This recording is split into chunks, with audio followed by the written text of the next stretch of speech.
Hi class, I'm going to read the poem Slipping by Joan Eyre Shire because I believe it is a beautiful poem even though the topic itself is not very beautiful.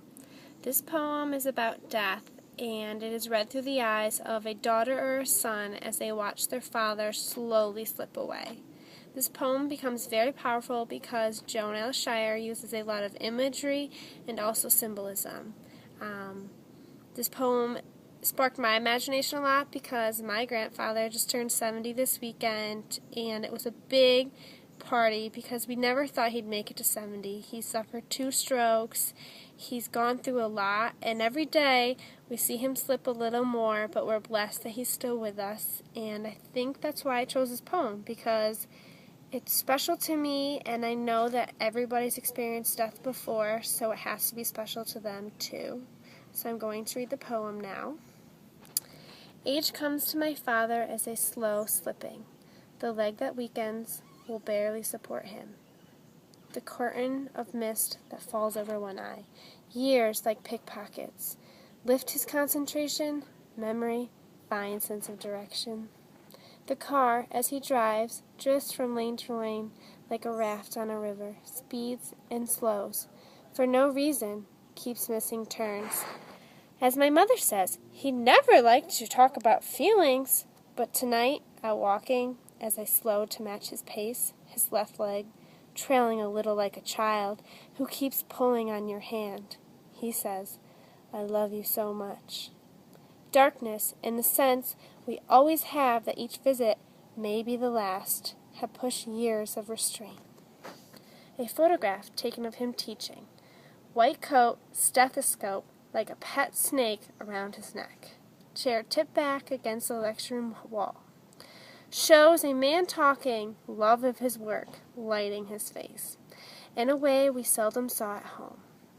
I answer that I love him, too, but hardly knowing him, what I love is the way reserve has slipped from his feeling, like a screen settling falling, exposing someone dressing or washing, how wrinkles ring a bent neck, how soft and mutable is the usually hidden flesh. I really, really love this poem. I believe that it starts off really sad because it talks about all the things the father is slowly doing that's different. He can no longer walk as well as he could. He doesn't have the same mental stability, and his driving is not the same, as we all know that old people sometimes are very not good drivers. Also, to me, it's very, very emotional when he says that I love you, because we all know that when someone becomes very close to death, no one realizes or remembers the old times or the grudges or anything bad that's happened. All that matters is right there and right now, and it's important to tell that person how you really feel, and that's what's shed in this poem.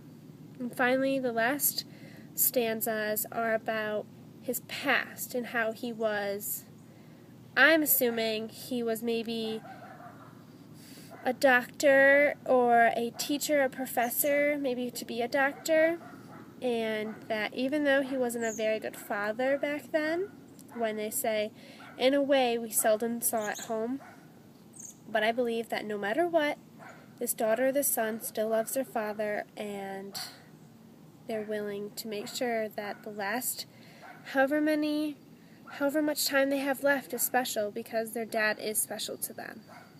My favorite line of this whole poem was probably when they say, as I slowed to match his pace, his left leg trailing a little like a child who keeps pulling on your hand.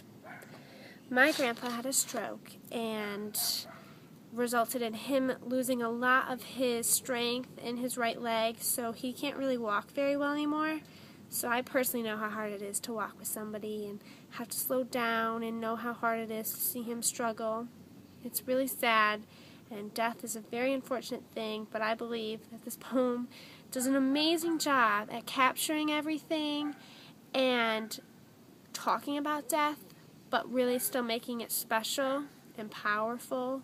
The imagery, such as like a raft on a river, comparing to the way he drifts when he drives, because a lot of people know the river's wavy and you never really stay in one spot. Another example of imagery is when she says, the curtain of mist that falls over one eye. I believe that all of this does a great job of having you, when you read this, picture yourself there in that spot, walking with your father one day when he's close to death, and it makes you stop afterwards and think, wow, I really need to go tell someone that I love them, just in case it is their last day.